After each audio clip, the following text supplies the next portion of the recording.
en plataforma. Carlos, buenos días. Ramiro Cepeda te saluda. Estoy en compañía de Javier Segarra y Enrique San Martín. ¿Cómo te va?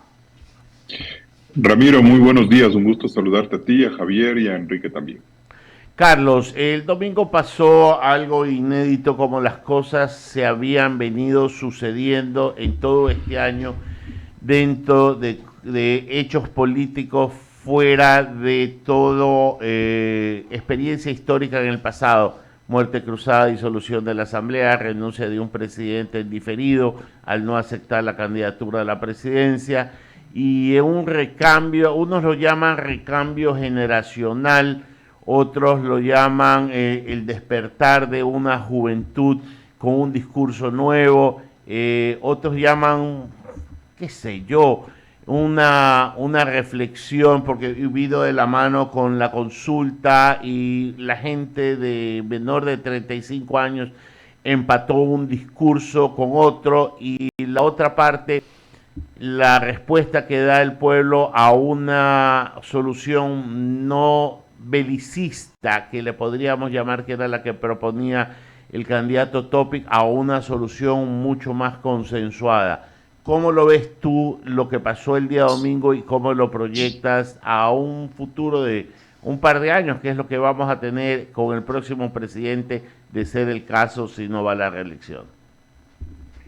Ramiro, muy buenos días. A ver, yo creería que independientemente de quién gane en la segunda vuelta del 15 de octubre, creo que deberíamos todos ser sumamente claros y me parece a mí que este debería ser un gobierno, un proyecto político que me supongo que sus candidatos querrán proyectarlo para 5 años y medio. Me parece que eh, privarnos en este momento de encauzar un país hacia un proyecto tan corto de tiempo, creo que es un desperdicio anímico, político, presupuestario y etcétera. Entonces yo creo que si Daniel Noboa, que ha sido la gran revelación de estas elecciones, no tanto su familia, no tanto la trayectoria política, el proselitismo permanente en el que su familia ha estado siempre, me parece a mí que de todas maneras eh, yo esperaría de Daniel Noboa un proyecto mucho más serio y más sostenido que el que simplemente lo pueda él plantear en 18 meses. En segundo lugar, me parece muy interesante lo que tú dices, Ramiro, al hablar de una propuesta quizás no belicista frente al tema de la seguridad, el despertar de una juventud, una nueva generación que quiere buscar tomar las riendas del país. Me parece que son ingredientes muy interesantes que hay que irlas entendiendo conforme pasa el tiempo. Creo que no todos tenemos respuestas, pero sobre todo, y yo lo que quisiera esperar es que en realidad este proyecto que dice encarnar Daniel Noboa se proponga como meta precisamente liderar esos derroteros, porque si Noboa y su gente y él como político no se da cuenta de que en sus manos podría estar la posibilidad de darle un giro generacional a la política ecuatoriana, de entender la seguridad desde otros indicadores, de llevar adelante las propuestas de los jóvenes, me parece que su gobierno podría ser un nuevo desperdicio si es que ganan las elecciones. Entonces, creo yo que ahorita las preguntas están del lado de la cancha del candidato presidencial y eso pues nos llena de mucha expectativa y hasta de esperanza en algunos momentos cuando uno le oye. Pero todo esto son formulaciones que él y su candidatura es la que tiene que eh, ir despejando, porque además viene de una matriz distinta a la que hemos vivido en los últimos 17 años, que es la del correísmo y anticorreísmo. Entonces, si es que él quiere hacer política por fuera de esa matriz, va a tener que enseñarnos a, a hacerla, es decir, a mirar un país sin tanta polarización, pero tampoco sin pasar por alto la grave agenda de seguridad, de corrupción, de respeto, de irrespeto a las libertades, a la democracia, que está por detrás de muchos sectores políticos y que nos obliga, querrámoslo o no, a seguir inmersos en esta lógica correísmo, anticorreísmo. Porque no por salirme de esa matriz voy a permitir que los poderes fácticos se tumben las autoridades de control, coopten la justicia, se pongan a los funcionarios que consideren, se revisen sentencias y gane la impunidad. Creo Ah, que esa no sería lo que deberíamos esperar. varias cosas, Carlos. Hace algunos años yo escuché una frase que a mí me encantó y que decía: al padre no se cuestiona, sino que se lo supera. y la quiero traspolar al tema de la política. Al opositor no se lo cuestiona, se lo supera, sobre todo cuando el opositor ha hecho un trabajo bueno de política pública que probablemente también tuvo agravantes de corrupción, de lo que sea, pero que hubo en beneficio de una sociedad y que le dio el reconocimiento y gratitud de un pueblo en una proporción importante. Hay la oposición que no ha podido entender lo que sucede y lo único que han utilizado como argumento es la parte negativa y no la parte positiva, y no han pretendido superarlo sino combatirlo, que no es lo mismo. Por tanto, si ya estamos cambiando el discurso, probablemente vamos a tener un Ecuador de conciliación. ¿Y no te parecería, con este antecedente que te acabo de dar, sentarnos en una misma mesa todos y proponer cuatro cositas fundamentales, no complicarnos mucho, pues tenemos un enemigo común que es la delincuencia, la pobreza, el desempleo, y buscar el camino, ya que el pueblo ha seguido votando por aquella línea que muchos no quieren, pero que le ha dado la mayoría en la Asamblea? Y si vamos a desconocer realidades existentes, estamos transitando de nuevo por la misma senda equivocada. Yo creo que tienes mucha razón en lo que dices, Ramiro, sobre todo porque me permito citar un indicador que creo que es bien interesante para entender que a lo mejor Noboa puede llegar a tener una mayor gobernabilidad en la Asamblea si es que él gana la presidencia, obviamente, por dos factores. El primero, me parece a mí que no va a estar Pachacuti, y no es porque Pachacuti no merezca estar ahí, sino que, bueno, por sus crisis internas no pudieron salir con fuerza, tienen solo 5 legisladores, pero esos 27 legisladores que acompañaron a Lasso en esta legislatura ha sido una de las bancadas más poco coherentes y mucho más dinamitadoras de los procesos. Recordemos que Lasso hizo un acuerdo con Pachacuti para llevar adelante un espacio de gobernabilidad por fuera, o tratar de aglutinar este anticorreísmo. Es decir, creo que la intención era reconocer la lucha social de la izquierda. Pues eso no funcionó porque Pachacuti dinamitó a Lasso desde el primer día. Creo que ahora podríamos contar con una bancada mucho más coherente, como por ejemplo podría ser la de Construye, la que enarboló las tesis de Villavicencio, y quizás eso podría servirle a Daniel Noboa para tener unos mayores acuerdos. Yo estoy muy esperanzado en que el país se siente a conversar sobre las 4 o 5 cosas que tú has mencionado y que creo que es elemental. Pero no por eso podemos virar la página sin entender el grave problema de penetración del crimen organizado que vive el Ecuador en este momento, que muchas de sus élites, muchas de sus autoridades están permeadas lastimosamente por ello, y que ese pretexto de conversar sobre las cosas que nos unen impida que nosotros no tomemos en cuenta lo otro, que es muy peligroso. Y eso es lo que realmente me preocupa. Estamos con ánimos, estamos con fuerza, con la convicción de que hay que avanzar en eso, es decir, evitar que el crimen organizado siga tomándose el país. Hemos tenido por primera vez en 40 años un candidato asesinado, un alcalde hace un mes asesinado. Nada de eso debe estar en la agenda de las próximas semanas. Un acuerdo en donde lo que se trance sea impunidad.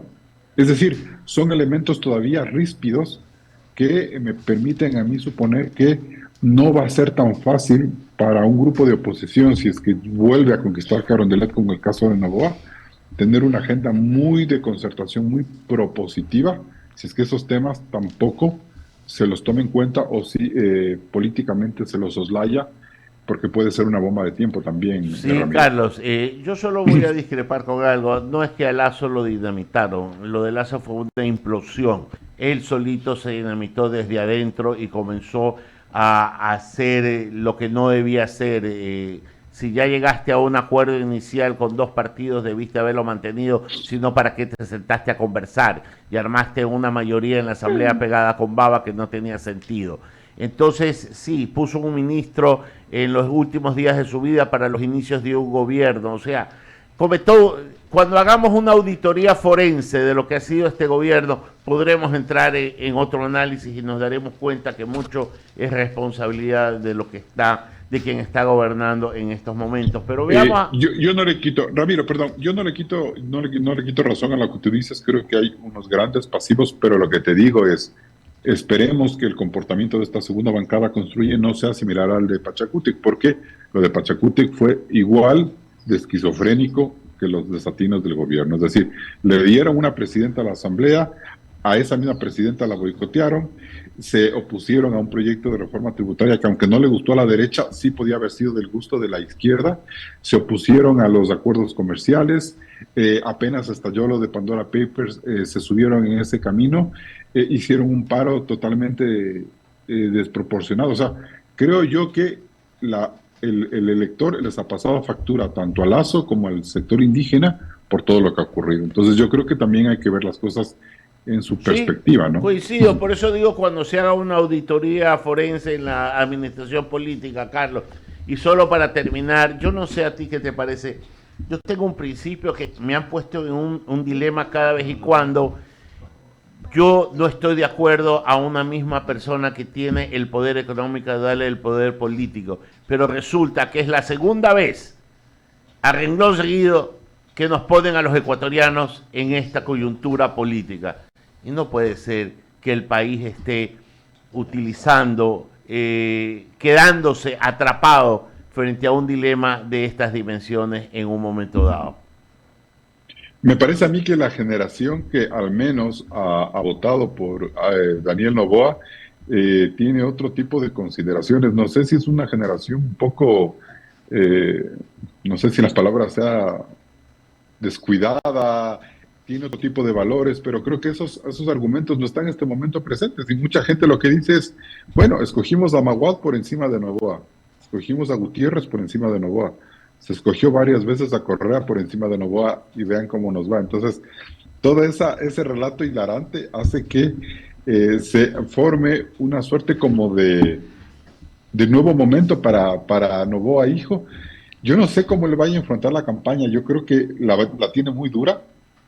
Él es un candidato para primera vuelta porque, por ejemplo, el debate estaba hecho como para él, pero un segundo debate donde tiene que entrar en un tema más político, mucho más agresivo en los buenos términos, él va a tener que adaptarse mucho a esa nueva realidad. Él no va a poder mostrarse como un político, él tiene que repolitizarse ya en esta segunda vuelta si es que quiere conquistar el poder, porque si no, pues seguramente termine fracasando igual que su papá. Entonces yo creo que ahí sí le toca a Daniel Noboa poner las barbas en remojo, entender lo que se le viene, dejar en claro cuáles son sus intereses empresariales, cuáles son sus objetivos políticos, y creo que tiene que darle respuestas al país y sobre todo a un anticorreísmo que tiene al menos un 20, un 16, un 23-24% de fuerza en este país, si es que sumamos al menos las candidaturas de Otto Sonnenholzner y de Cristian Zurita, sobre las cuales él tendrá que voltear la cara para ganar los votos. Entonces creo que ahí hay algunas tareas pendientes que se le vienen y que tendremos que ir analizando poco a poco, Ramiro. Carlos, buenos días. Javier Segarra le saluda. La verdad, Javier, Carlos, qué gusto. igualmente. Carlos, la verdad que ningún voto es endosable, obvio, en términos teóricos podríamos decir que aquellos candidatos que no pasaron a la segunda vuelta, de esa tendencia que podría generar un favoritismo para el candidato Noboa, sería lo lógico que así conviniera para el propio candidato Noboa, pero eso quizás no lo podemos saber hasta el día de las elecciones, en eso estamos claros. Lo otro, y lo señalaba Carlos, este voto de la juventud, de estos millennials, centennials, que son más o menos el 52-53% de la población electoral, es el que últimamente está tomando una decisión muy definida para los candidatos, y por eso es que se generan las sorpresas. Quizás nosotros en esta generación seguimos manteniendo una idea diferente a lo que piensan los jóvenes. Sí, es así, por eso yo digo, vamos a tener nosotros que aprender a entender la política desde estos nuevos referentes. Y lo que decía hace un momento, a mí se me hace muy complicado no entender la política desde esta dicotomía correísmo-anticorreísmo, porque es lo que tiene este país en este momento. Es decir, ¿qué nos puso Villavicencio a discutir? O sea, él dice la mafia o la patria. No sé si sea un eslogan o una visión excesivamente dramática del país, pero creo que mucha de razón hay en eso. Los jóvenes, me pregunto yo, ¿Están preocupados realmente por eso? ¿Cuánto a esta juventud le golpeó el asesinato de Villavicencio? ¿Cuán consciente es? Y no me refiero en términos peyorativos, No, no. sino que por su juventud, por tener la mirada en otras partes, no sé si logran equiparar cuán cuánto puede seguir avanzando esta lógica criminal que vive el país si es que no se la corta desde un tajo, desde los estamentos estatales. Entonces yo creo que estas sociedades que son muy líquidas también suelen ser, podemos caer en un error muy superficial de mirar el país y arriesgar demasiadas cosas, Javier. Entonces yo digo, ahí hay algunos temas sobre los cuales creo que Daniel Noboa tiene que empezar a liderar. Caso contrario, no va a funcionar su candidatura y estaremos pues por entregarle a Luisa González la presidencia de la República para los próximos 18 meses. Y bueno, ahí se habrá consolidado nuevamente innegable, la gran fuerza innegable que tiene el correísmo. Noboa no gana en ninguna provincia de la costa. Luisa González tiene la hegemonía electoralmente de la votación en 14 provincias, Noboa en 6. Pero en la costa no tiene hegemonía Noboa. ¿Cómo entender ese cuadro, ese panorama electoral para los candidatos? Porque el voto de esa tendencia que podría ser muy pro Noboa se dividió en tres. O sea, está el Correcto. voto de Sonnenholzner, está el voto de Topic y está el voto de Noboa.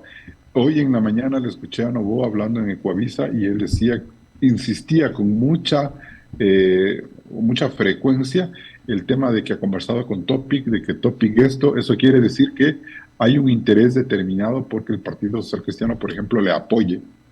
Y eso me parecería muy interesante, que él pida al Partido Social Cristiano el apoyo y que el Partido Social Cristiano lo haga. Me parecería novedosísimo porque sería también ver un nuevo giro político del PSC frente a un tema que le ha golpeado mucho, independientemente de que haya o no mantenido el mismo número de asambleístas.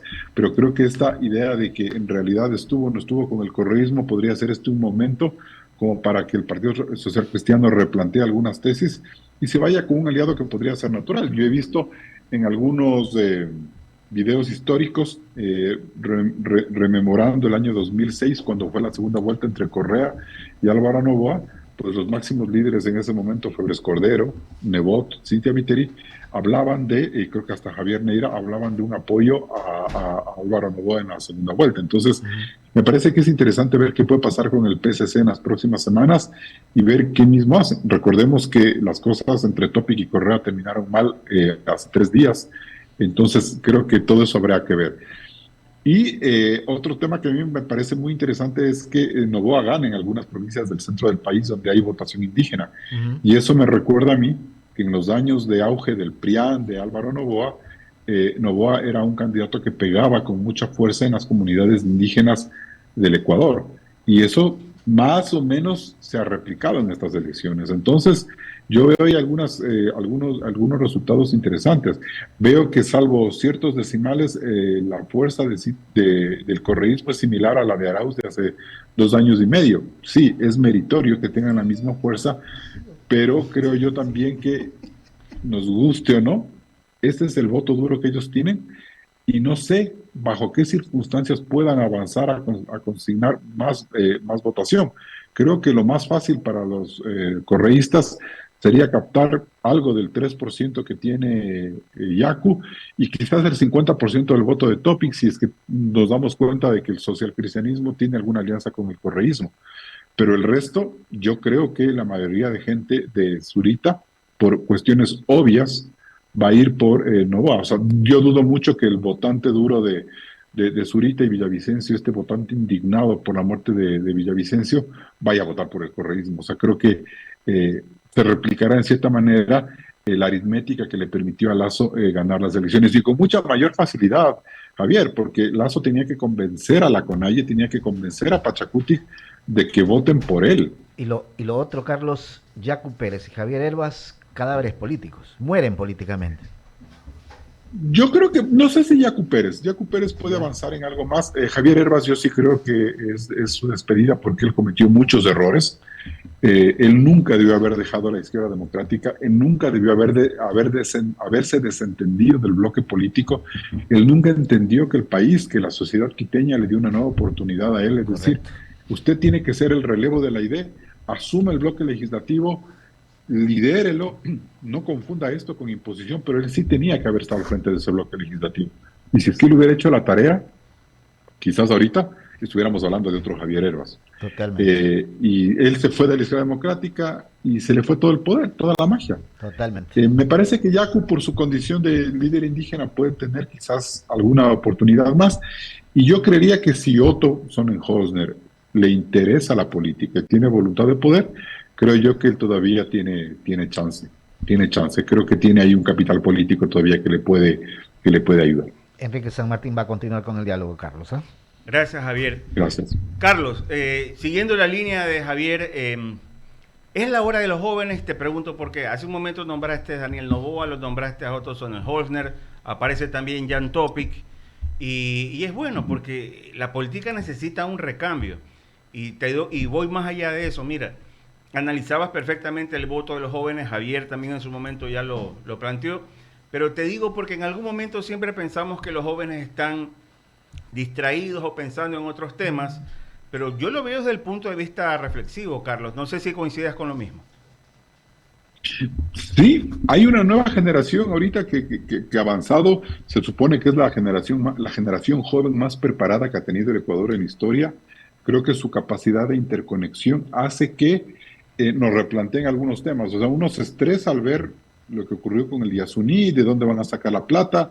Los chicos tienen unos nuevos paradigmas. Creo que Daniel Noboa ha logrado interpretar muy bien esa nueva visión ecológica que tienen los jóvenes, a tal punto que dejó a Yacu Pérez y seguramente hubiera dejado a la CONAIE atrás como dos discursos ya caducos.